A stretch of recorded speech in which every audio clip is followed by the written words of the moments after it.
ربیہ نے دم ساتھ لیا تھا۔ سیرہ دروازہ کھولنے لگی تھی اور تمیم دروازے کے پیچھے چھپ کر کھڑا ہو گیا تھا۔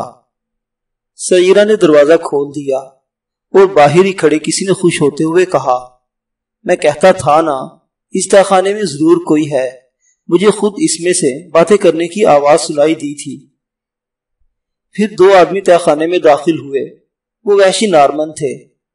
ان میں سے ایک ربیہ کو دیکھتے ہی چلا اٹھا، یسوع مسیح کی قسم، جب سے میں نے مسلمانوں کی بستیوں میں لوٹ مار شروع کر رکھی ہے، میں نے ایسی حسین اور چمکدار لڑکی نہیں دیکھی۔ ہمارے ہاتھ ایک موتی لگ گیا ہے۔ ہم نے آج تک جو کچھ بھی لوٹا ہے یہ اس ساری متاع سے قیمتی اور اہم ہے۔ خواتین و حضرات، اگر آپ مکمل طور پر اس ناول سے لطف اندوز ہونا چاہتے ہیں تو پلے لسٹ میں جا کر اس کی سابقہ قسطیں سن سکتے ہیں۔ وہ نارمن جب ربیہ کی طرف بڑھا اور اس کے پیچھے چار اور نارمن بھی تہہ خانے میں داخل ہو گئے تو تمیم جنگلی دراج کی طرف پھڑک کر حرکت میں آیا تھا۔ ابھی اور نارمن بھی اندر داخل ہونا چاہ رہے تھے۔ تمیم نے خوب زور سے ایک پٹ بند کرتے ہوئے انہیں پیچھے دھکیلا اور طرفت العین میں اس نے دوسرا پٹ بھی بند کر کے دروازے کو اندر سے زنجیر چڑھا دی۔ پھر وہ پلٹا اور بڑی خوخاری سے تہہ خانے میں کھڑے ان 5 نارمنوں کی طرف بڑھا جو ربیہ کی طرف بڑھتے ہوئے رک گئے تھے اور اب بھوکے بھیڑیے کی طرح اس کی طرف دیکھ رہے تھے۔ باہر کھڑے ان کے ساتھی زور زور سے دروازہ پیٹ رہے تھے۔ سب سے آگے آگے ربیہ کی طرف بڑھنے والا بدحیت نارمن جو ان کا سرخیل تھا پلٹا اور درندوں کی طرح تمیم کی طرف دیکھتے ہوئے کہا، کیا تو سمجھتا ہے میرے ساتھیوں کو 2 حصوں میں بانٹ کر ان سے نپٹ سکے گا؟ تو اپنے چہرے پر خود ڈالے ہوئے ہے، اس کے باوجود میں دیکھ رہا ہوں تو ابھی نو عمر ہے، اس لڑکی کی طرح نازک ہے جو میرے قریب کھڑی ہے۔ تمہارا جسم گو بھرا ہوا ہے اور لمبا ہے اور کچا ہے، میری تلوار کی ایک ضرب بھی نہ سہ سکے گا۔ تمیم نے غراتے ہوئے کہا، تم بکتے ہو، قسم ہے مجھے رب کی، میں تم 5 کو اپنی تلوار سے جانور سمجھ کر چیر پھاڑ دوں گا۔ میری طرف آؤ، میں تم 5 کو ایک ساتھ مقابلے کی دعوت دیتا ہوں۔ وہی نارمن اپنی تلوار لہراتے ہوئے تمیم کی طرف بڑھا، میں اکیلا ہی کافی ہوں، میرے ساتھی تمہاری بے بسی کا تماشا دیکھیں گے۔ تمیم آگے بڑھا اور اس نارمن پر حملہ آور ہوا، بالکل برق کے اس چمکتے ہوئے شعلے کی طرح جو پوری وادی کو روشن کر گیا ہو، یا اس تیز اور بھڑکتے ہوئے شرارے کی طرح جو سوکھی گھاس میں گر کر چشم زدن میں اسے آگ لگا دے۔ نارمن نے تمیم کے حملے کو روکا لیکن وہ دنگ رہ گیا تھا۔ تمیم کے حملوں میں اس قدر تیزی تھی کہ وہ اپنی دفاع تک محدود ہو گیا تھا اور اسے حملہ کرنے کا موقع نہ مل رہا تھا۔ تمیم کے حملوں میں برق جیسی قوت، تیزی اور بیداری تھی۔ نارمن گھبرا گیا اور اس نے چلا کر اپنے ساتھیوں کو پکارتے ہوئے کہا، میری مدد کرو ورنہ یہ مجھے قتل کر دے گا۔ یہ نو عمر اور کچا نہیں، یہ زخمی درندے سے بھی زیادہ خطرناک ہے۔ اس کے چاروں ساتھی اپنی تلواریں لہراتے ہوئے آگے بڑھے۔ اسی لمحے تمیم نے پینترا بدل کر حملہ کیا اور اس نارمن کی گردن کاٹ کر رکھ دی۔ تہہ خانے کے اندر ایک بھیانک چیخ بلند ہو کر ماحول کو سنسان بنا گئی تھی۔ تمیم دم لیے بغیر ان چاروں نارمنوں پر ٹوٹ پڑا۔ وہ وقت ضائع نہیں کرنا چاہتا تھا کیونکہ ان کے دوسرے ساتھی دروازہ توڑنے کی کوشش کر رہے تھے۔ ربیہ اور سیرہ بھی پشت کی طرف سے ان نارمنوں پر ٹوٹ پڑی، جو ان میں سے 3 تمیم اور ایک ربیہ کے ہاتھوں مارا گیا۔ تہہ خانے سے باہر کھڑے نارمن ابھی تک دروازہ پیٹ رہے تھے۔ تمیم دروازے کی طرف بڑھا اور زنجیر کھول کر وہ پیچھے ہٹ کر کھڑا ہو گیا۔ 3 نارمن اپنی تلواریں لہراتے غصے کا اظہار کرتے ہوئے تہہ خانے میں داخل ہوئے۔ ان میں سے ایک نے تہہ خانے پر بکھری ہوئی اپنے ساتھیوں کی لاشوں کی طرف اشارہ کرتے ہوئے تمیم سے پوچھا، کیا میرے ان 5 ساتھیوں کے قاتل تم ہو؟ تمیم اس سے قریب ہوتا ہوا بولا، ان 5 کے بعد تم تینوں کا قاتل بھی میں ہی ہوں گا۔ تمیم کے گلے میں لٹکتی سلیب اور اس کے لباس کی طرف اشارہ کر کے اس نے پوچھا، کیا تم نارمن عیسائی ہو اور اس حسین و دلکش مسلمان لڑکی کی خاطر اپنے نارمن بھائیوں سے جنگ کر رہے ہو؟ حملہ کے لیے پل تولتے ہوئے تمیم نے کہا، میں مسلمان ہوں اور ان دونوں کا محافظ ہوں۔ وہ نارمن اپنے ساتھیوں کے ساتھ آگے بڑھا تو پھر مرنے کے لیے تیار ہو جاؤ۔ تمیم ایک لمبی زکند لے کر آگے بڑھا اور حملہ آور ہوا تھا، اور پلک جھپکتے میں ہی اس نے ان میں سے ایک کا سر کاٹ کر رکھ دیا تھا۔ دوسرے دونوں ایک ساتھ پھر غلیظ کرگسوں کی طرح حملہ آور ہوئے۔ وہ شاہی بھی اپنی جگہ پوری طرح چوکس تھا، زاغ و زغن سے نمٹنے اور دفاع و جاہریت کے سارے گن جانتا تھا۔ تمیم فضا میں چھا جانے والے شاہین کی طرح حملہ آور ہوا تھا۔ ایک نارمن کے منہ پر اس نے اپنی ڈھال مار کر اسے دور گرا دیا، اور دوسرے کا وار اپنی تلوار پر روک کر اپنے آپ کو محفوظ کر کے اپنی جارحیت اور حملہ آور ہونے کے لیے راستہ صاف کر چکا تھا۔ ایک دم اس نے حملہ ہونے کے انداز بدلا اور ان میں سے ایک کے پیٹ میں اپنی بھاری چمکدار تلوار کا پھل اتار دیا۔ دوسرا جو اس کی ڈھال کی سخت ضرب کھا کر زمین سے گرنے کے بعد اٹھنے کی کوشش کر رہا تھا، ابھی حملہ آور ہونے کے لیے سیدھی طرح کھڑا بھی نہ ہو سکا تھا کہ تمیم کی تلوار اس کے شانے سے پیٹ تک اترتی چلی گئی۔ تہ خانے اور اس کے باہر اب خاموشی چھا گئی تھی۔ تمیم اپنے گھوڑے کی لگام تھامی اور تہ خانے سے نکلتے ہوئے اس نے ان دونوں ماں بیٹی کی طرف دیکھتے ہوئے کہا، آپ دونوں راہباؤں کا لباس پہن لے، میں تہ خانے سے باہر آپ کا انتظار کرتا ہوں۔ تمیم تہ خانے سے نکل کر اس طرف بڑھا جہاں اس کے ہاتھوں مرنے والے نارمنوں کے گھوڑے برف کے اندر کھڑے تھے۔ جو ہی وہ ان گھوڑوں سے قریب ہوا، ایک نارمن جو شاید وہاں گھوڑوں کی حفاظت کر رہا تھا ایک دم گھوڑے پر سوار ہوا اور شمال کے رخ پر اسے سر پر دوڑا دیا۔ تمیم نے فوراً اپنے گھوڑے کی زین سے لٹکی ہوئی کمان سنبھالی۔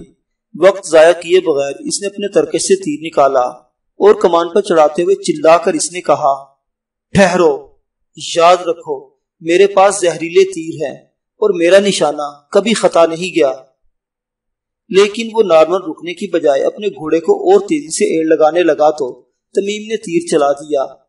فضا میں ایک سنسناہٹ سنائی دی، اس کے ساتھ ہی اس نارمن کی ایک بھیانک چیخ اس برفانی فضا میں بلند ہو کر تاریک اور ویران رات کو اور زیادہ بھیانک اور پرسرار بنا گئی تھی۔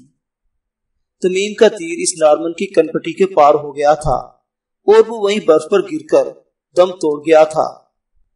ربیہ بھاگتی ہوئی تہ خانے سے نکلی اور گھبرائی ہوئی آواز میں اس نے تمیم سے پوچھا، کیا ہوا؟ تمیم اس کی بدحواسی پر مسکرا رہا تھا۔ ایک نارمن جو اپنے گھوڑوں کی حفاظت پر کھڑا تھا مجھ سے بچ نکلا اور بھاگ گیا۔ ربیہ اور زیادہ پریشان ہو گئی۔ پھر تمیم نے اپنی کمان گھوڑے کی زین سے لٹکاتے ہوئے کہا، میرے ایک زہریلے تیر نے اس کی زندگی کا چراغ بجھا دیا ہے۔ تم تہ خانے میں جاؤ اور لباس تبدیل کر کے فوراً واپس آؤ، میں تمہارے لیے نارمنوں کے 2 گھوڑے پکڑنے کی کوشش کرتا ہوں۔ تم کہہ رہی تھی ہم تینوں ایک ہی گھوڑے پر کیسے سوار ہوں گے؟ اب قدرت خود ہماری رہبری کا سامان پیدا کر رہی ہے، اسے یہاں سے ہمارا نکل جانا ہی مقصود ہے۔ میں اتنی دیر تک گھوڑے پکڑتا ہوں، تم ماں کے ساتھ تیار ہو کر جلدی آؤ۔ ربیہ چپ چاپ تہ خانے کی طرف چلی گئی۔ تمیم آہستہ آہستہ آگے بڑھا۔ نارمنوں کے 2 تنومت گھوڑے پکڑ کر اس نے ایک چٹان کے ساتھ باندھ دیے اور وہیں کھڑا ہو کر وہ ان دونوں کا انتظار کرنے لگا۔ جلد ہی ربیہ بھی اپنی ماں کے ساتھ تیار ہو کر باہر آ گئی اور تھوڑی دیر بعد وہ گھوڑوں پر سوار وہاں سے کوچ کر رہے تھے۔ پوری رات انہوں نے بغیر کسی حادثے کے سفر کیا۔ ربیہ اور اس کی ماں مقدس راہباؤں کا لباس پہنے ہوئے تھی، جبکہ تمیم اپنے اسی جنگی لباس میں تھا۔ دوسرے روز جب سورج نصف النہار پر چمک رہا تھا اور وہ تینوں اس شاہراہ پر اپنے گھوڑے سر پر دوڑا رہے تھے جو جنوبی اٹلی کی آخری بندرگاہ ریو کی طرف جاتی تھی، انہیں اپنے سامنے چند سوار دکھائی دیے۔ جب وہ ان سے نزدیک ہوئے تو انہوں نے دیکھا وہ نارمن تھے اور ان کا راستہ روکے کھڑے تھے۔ جب وہ ان سے نزدیک ہوئے تو ایک نارمن آگے بڑھا اور سخت لہجے میں پوچھا، تم کون ہو؟ کہاں سے آئے ہو اور کدھر جاؤ گے؟ تمیم نے اپنے گلے میں لٹکتی سلیب کو نمایاں کیا اور اپنا گھوڑا اس سے نزدیک لے جاتے ہوئے اس نے ربیہ اور اس کی ماں کی طرف اشارہ کرتے ہوئے کہا، یہ دونوں سیکلیا کے مشہور کلیسا ان تاکی کی مقدس راہبائیں ہیں اور میں ان کا محافظ ہوں۔ ہماری منزل سیکلیا ہے۔ نارمن نے اس بار بڑے نرم لہجے میں پوچھا، کہاں سے آ رہے ہیں؟ تمیم نے پھر بہانہ بنایا، نقو طرح کے بشیپ نے ان دونوں کو شرف ملاقات بخشا تھا اور ہم تینوں اب وہیں سے لوٹ رہے ہیں۔ کیا تم سیکلیا کے رہنے والے ہو؟ ہاں، میں وہیں کا باشندہ ہوں۔ وہاں مسلمانوں کے تحت عیسائی رعایا کی حالت کیسی ہے؟ مسلمان ان پر ظلم تو نہیں کرتے؟ تمیم نے بڑی تیزی سے اپنی چھاتی پر سلیب کا نشان بناتے ہوئے کہا، آسمانی باپ ہم سب پر اپنی رحمت کریں، ہم سب وہاں محفوظ ہیں۔ کیا تمہیں ہماری کسی مدد کی ضرورت ہے؟ تمیم آگے بڑھتا ہوا بولا، نہیں شکریہ۔ ان بھیڑیوں سے بچ کر ایک بار پھر وہ اپنے سفر پر روانہ ہو گئے تھے۔ جب وہ سوار جہاز پر سوار ہونے کے لیے ریو کی بندرگاہ پر آئے تو تمیم نے دیکھا سالم وہاں کھڑا ان کا انتظار کر رہا تھا۔ تمیم نے گھوڑا اس کے قریب لا کر روکتے ہوئے کہا، میں نے تمہیں میسنا کی اس سرائے میں ٹھہرنے کو کہا تھا، تم یہاں کیسے آ گئے؟ جواب میں سالم مسکرا دیا۔ وہ دائیں طرف ذرا فاصلے پر کھڑے ایک راہب کی طرف اشارہ کرتے ہوئے اس نے کہا، یہ مجھے وہاں سے ساتھ لے کر آئے ہیں، یقیناً آپ انہیں جانتے ہوں گے۔ ابن البابا نے اپنے خط میں ان کا بھی ذکر کیا تھا۔ یہ راہب یوحنا ہے، مجھے یقین ہے کہ آپ ان سے مل کر خوش ہوں گے۔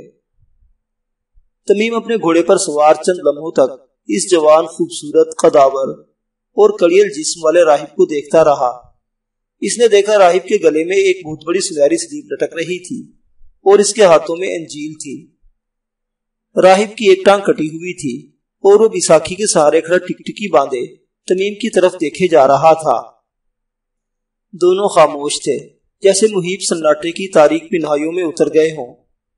ایک دم تمیم اپنے گھوڑے سے کودا اور راہب کی طرف بھاگ کھڑا ہوا۔ جب وہ قریب ہوا تو راہب نے اپنے بازو پھیلا دیے اور تمیم بھاگ کر ان بازو میں اس طرح سما گیا جیسے کوئی معصوم مظلوم و مقہور بچہ اپنے باپ کی گود میں بچھ گیا ہو۔ راہب سے لپٹے ہی لپٹے تمیم نے راہب کی چہرے کی طرف دیکھا۔ راہب کے چہرے پر کسی سال خوردہ عقاب کسی سختی و سنجیدگی کے پس منظر میں اجڑے گلستانوں اور بلبل کے شوریدہ سر نغموں کا سما تھا، اور باوجود ضبط کے اس کی آنکھیں آنسوؤں سے بھیگ گئی تھیں۔ پھر راہب کے ہاتھ حرکت میں آئے اور اس نے تمیم کے چہرے سے اس کا خود کا نقاب ہٹا دیا۔ راہب نے دیکھا تمیم کی آنکھوں سے آنسو بہہ کر اس کے سرخ گالوں پر پھیل چکے تھے، جنہیں ضبط کرنے کی خاطر وہ بری طرح اپنے ہونٹ کاٹ رہا تھا۔ راہب نے بڑے پیار سے تمیم کی پیشانی چوم لی اور دوبارہ خود کا نقاب اس کے چہرے پر گراتے ہوئے اس نے قدرے بھاری آواز میں کہا، مجھے امید ہے تم اپنے آبا کی طرح صحرائیوں کا وعدہ استوار کرو گے، راتوں کی ظلمت میں تیز آبجو بن کر آگے بڑھتے رہنا۔ محمد عربی کا رب تمہیں بیکرا محیط سے ہمکنار کرے گا۔ میں جانتا ہوں تم آشنائے شمشیر و سنا ہو، شعلہ سینائی کی طرح ان لوگوں کی رہنمائی کرنا جنہیں تمہارے ماتحت فرائض سونپے جائیں گے۔ میں تمہیں یقین دلاتا ہوں تمہاری شجاعت کی داستانیں سکلیہ کی سرزمین میں اس طرح پھیل جائیں گی جس طرح چمن میں پھول بکھر جاتے ہیں۔ اگر تم برندہ و ثقیل تلوار کی طرح رزم حق و باطل میں مسلم قوم کے پیرہن پر سنہرے حاشیے لگاتے رہے تو فرش شناس قدرت ستاروں کی طرح تمہاری رہنمائی کرے گی۔ ابن البابا نے اس امید کے ساتھ تمہیں اس رزمگاہ کی طرف پکارا ہے کہ تم شمشیر کی صورت میں دستے خزاں بن کر خیر و شر کی جنگ میں شجر سایہ دار کی طرح اس طرح چھا جاؤ کہ چشمے یزدان و ملک تمہیں اپنی توجہ کا مرکز بنا لے۔ راہب چند لمحوں تک خاموش رہنے کے بعد بولا، سالے کے بیٹے، کیا تم اس معیار پر پورا اترنے کا عزم رکھتے ہو؟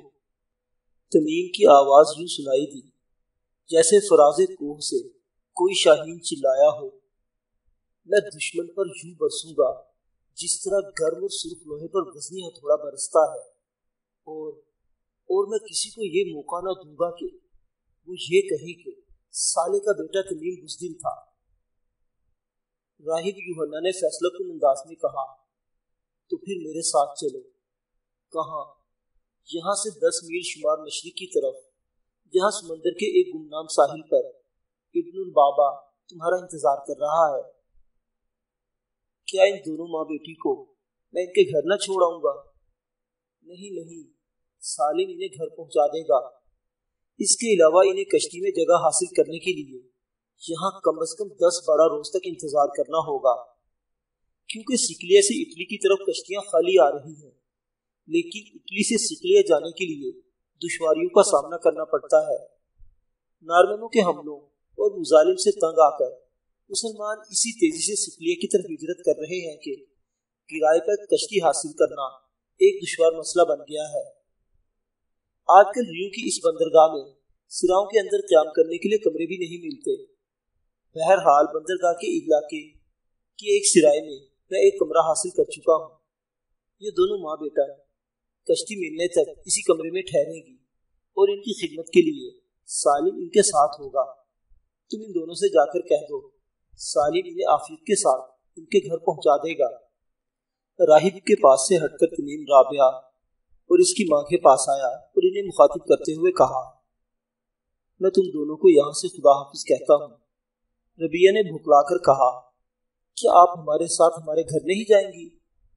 نہیں، وہ شخص جو اس راہب کے پاس کھڑا ہے اس کا نام سالم بن عطاف ہے، وہ تم دونوں کو تمہارے گھر پہنچا دے گا۔ اس کے علاوہ آپ کو صقلیہ جانے کے لیے کئی روز تک کشتی ملنے کی امید نہیں۔ تمہارے قیام کے لیے ایک سرائے میں کمرہ حاصل کیا جا چکا ہے۔ سالم تمہارے ساتھ ہوگا، وہ مخلص اور قابل اعتبار انسان ہے، تم دونوں کی ہر ضرورت کا خیال رکھے گا اور باحفاظت تم دونوں کو تمہارے گھر پہنچا دے گا۔ ربیہ نے مغموم آواز میں پوچھا، آپ اب کہاں جائیں گے؟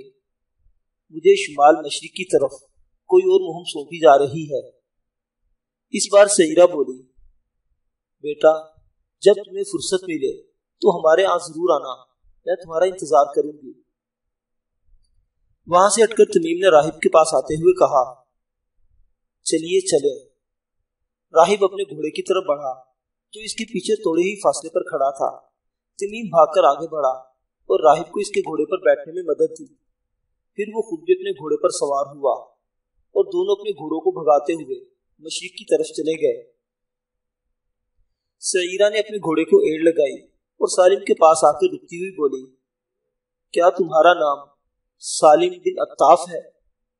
سالم نے سر کو قدرے جھکاتے ہوئے کہا، ہاں میرا نام سالم بن عطاف ہے۔ سعیرہ نے پھر پوچھا، کیا تم بتا سکتے ہو یہ راہب کون ہے اور یہ اس نوجوان کو کہاں لے گیا ہے جس نے ہمیں ظلمت کی شب اور برف کے طوفانوں سے نکالا ہے؟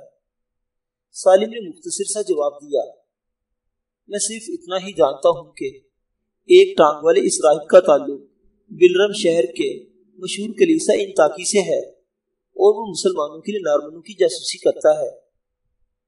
سعیرہ نے پریشانی سے پوچھا، وہ عیسائی ہو کر نارمنوں کی جاسوسی کیسے کرتا ہے جبکہ نارمن بھی عیسائی ہیں؟